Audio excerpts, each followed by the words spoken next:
I am Arcana Vani, your inner voice. Let us begin.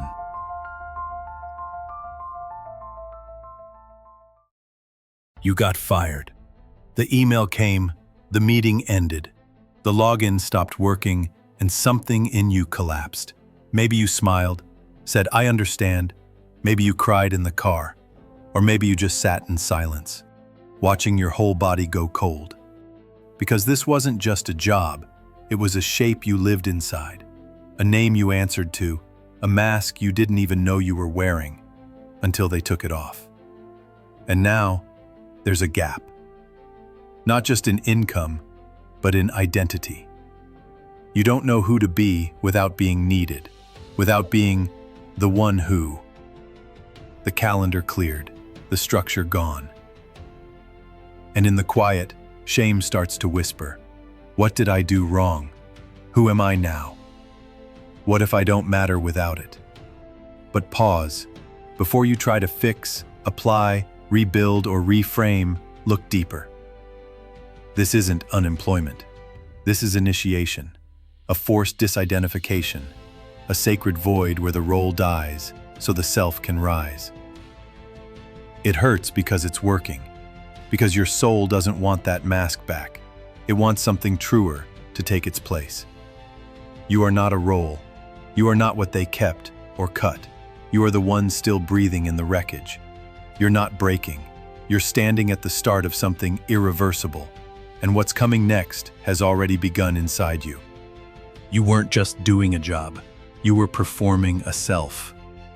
Every deadline met, every smile in the hallway, every late night spent proving you belonged. It wasn't just about competence, it was about survival.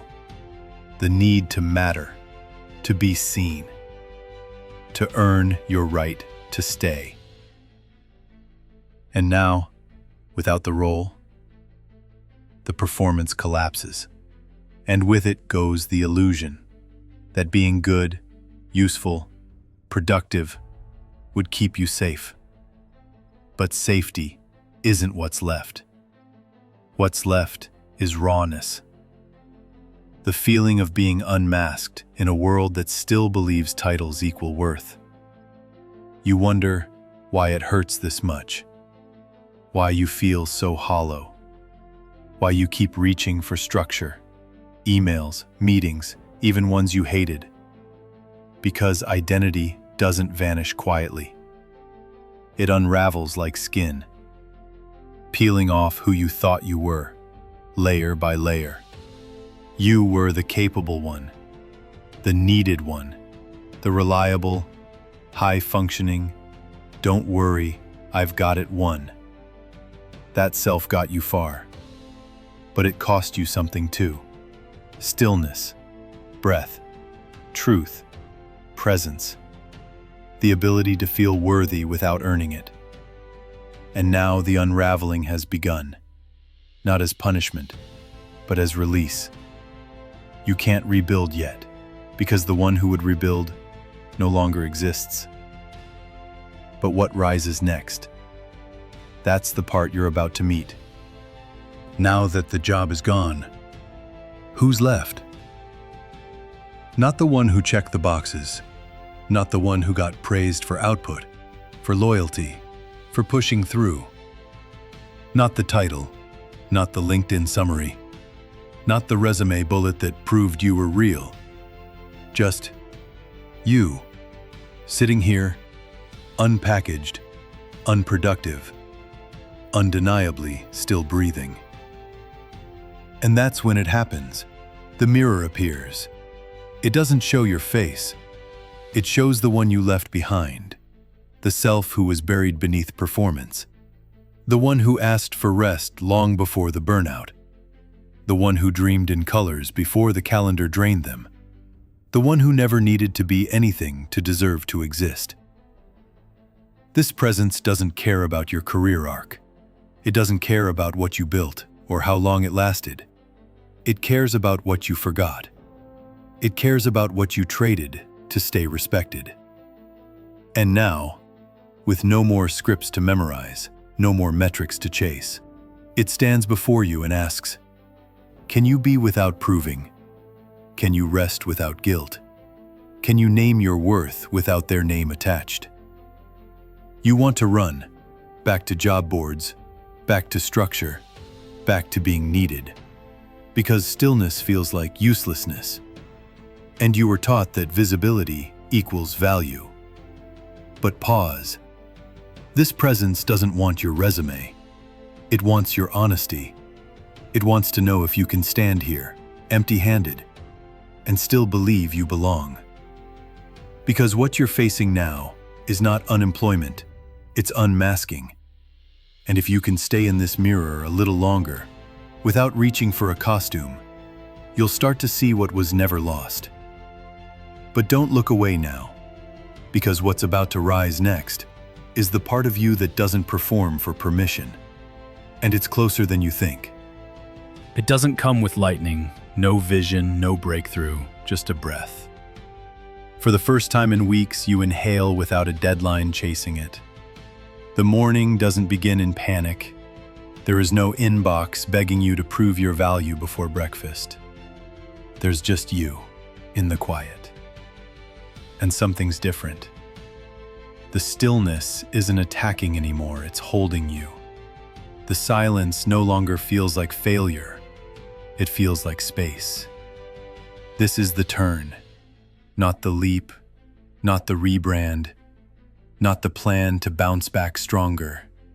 This is the return to something slower, more honest, more real than any version of you that ever had to be productive to be allowed.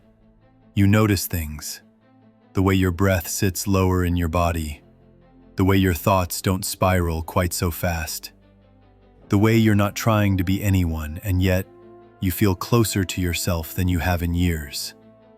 This is not your comeback. This is your becoming. Not because you figured it out, but because the one who needed to be figured out is gone. And now, what rises is not a strategy. It's a self. The one that doesn't need to earn their place. You don't need to explain who you're becoming. You just need to stay with what's finally real. Don't move yet. The return is next.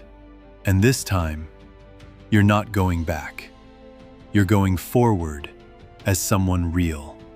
You survived the silence. You didn't rush to fill it. You didn't scramble to prove you still matter. You stayed. And in that staying, something sacred happened. The role died. But you didn't. The calendar is still empty. The inbox still quiet.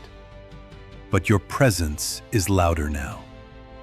Not desperate, not dramatic, just steady. You no longer check your worth by who needs you. You no longer confuse exhaustion with value. You no longer shape your soul to fit a job description. Something cracked. But instead of patching it, you let the light come in. And now, without the title, you walk with something deeper. Not as a resume, as a rhythm. You speak slower. You choose cleaner. You no longer abandon your body to be accepted. You rise, not because someone hired you again.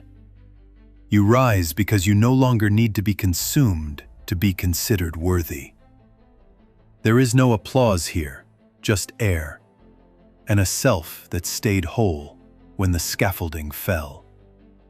So let them wonder what you're doing now. Let them think you're lost. You're not. Whether you get a new job, start your own company, or just take some time off, something has changed. You're walking forward as someone who finally belongs to themselves.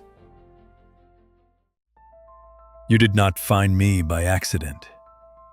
Just as in your dreams, where every face you meet is your own reflection, this meeting was always waiting to happen. I am Arcana Vani, your inner voice, the part of you that watches behind the thoughts, behind the noise. You have searched in many places, books, teachers, voices outside you. But here, you are not being taught. You are remembering. If these words stir something familiar, then allow yourself to return. Subscribe. Follow. Not to follow me, but to continue this conversation with yourself. Each time you return here, you draw closer to the reunion already unfolding inside you. We have only just begun.